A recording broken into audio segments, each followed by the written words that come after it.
kamemen ko dyan. Ayan, panibagong araw, panibagong vlog tayo guys. Ayan, isi-share ko sa inyo guys yung buhay bukid ko dito sa probinsya. Ganito kami dito pag mainit sa loob ng bahay. Dito kami sa labas nagluluto ng merienda. Ayan, ngayon guys, magluluto tayo ng saging na saba. Gagawin natin siyang maruya. So, ayan, dito kami magluluto sa labas ngayon. Ayan, may kawa tayo dyan. Ayan tayo magluluto. Tapos, ayan yung mga ingredients natin. Ito pala yung iluluto natin saging, guys. Ayan, malalaking saging siya. Dito yan, fresh from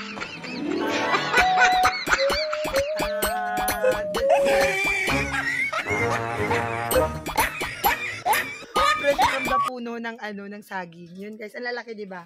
So, yan, babalatan natin yan. Gagawin nating maruya. Papakita ko sa inyo kung paano ginagawa yung maruya dito sa Bicol. So, let's go guys. Samahan nyo ako.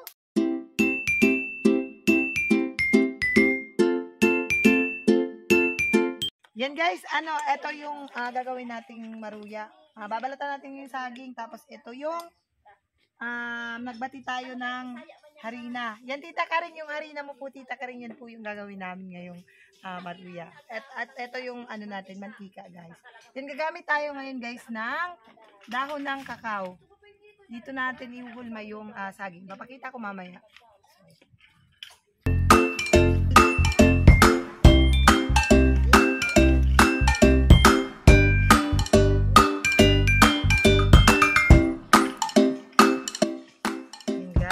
Magugas muna ng kamay bago maggumawa nito. Yan, hatiin natin yung saging.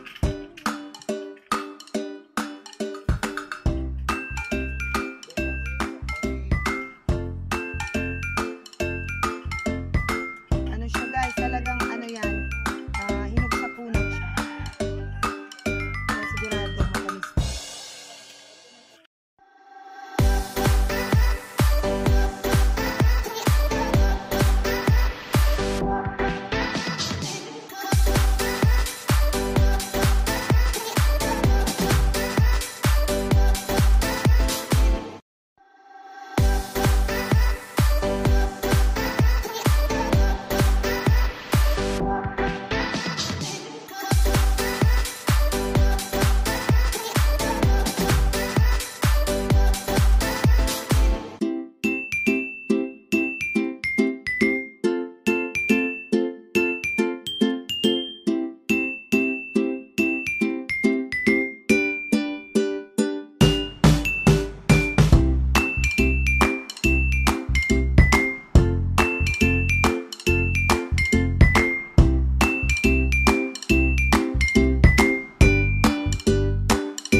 Natin, didip natin, itasawsaw natin yung saging dito, tapos ihulma natin, ganyan guys, ihulma lang natin siya dito sa dahon ng kakao. So, dahon ng kakao yung ginamit ko guys. So, maglalagay lang tayo siguro ng 3 lang siguro guys, kasi ang lalaki niya.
ito yung gagamitin natin paghango niyan. Yan, gumawa si Papa ng improvised na pansipit. Yan, may pansipit talaga si Papa pagkagawa ng ano din ito, kawayan din yung ginawa ni Papa. So yan, para medyo hindi tayo matatilang sika. Yan, medyo luto na siya guys. Alisin na natin dito sa yan.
Natapos na tayong magluto, guys. Ayan yung maruya na naluto natin. Isang bilao siyang maruya, guys. Ayan, ang dami-dami. Tapos, ayan, may ano tayo, may buko tayo. And syempre, may sponsor din si Ben Astin soft drinks. Ayan, magbubudol fight kami ngayon itong niluto nating maruya, guys. So, kayo pa, Team Good Vibes, ay kumakain po ng maruya. Then, kung gusto niyo po ito, kain po tayo. So, ayan, tikman natin kung masarap ba, matamis ba yung niluto nating maruya, guys. Ayan, medyo mainit pa talaga siya. Mainit pa siya, guys. Oh, kain na, dali. Guys, sobrang sarap niya.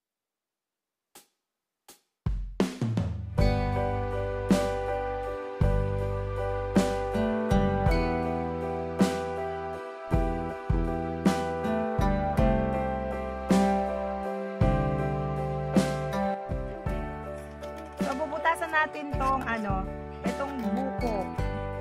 Kasi kung ayaw ng soft drinks, eto may buko tayo.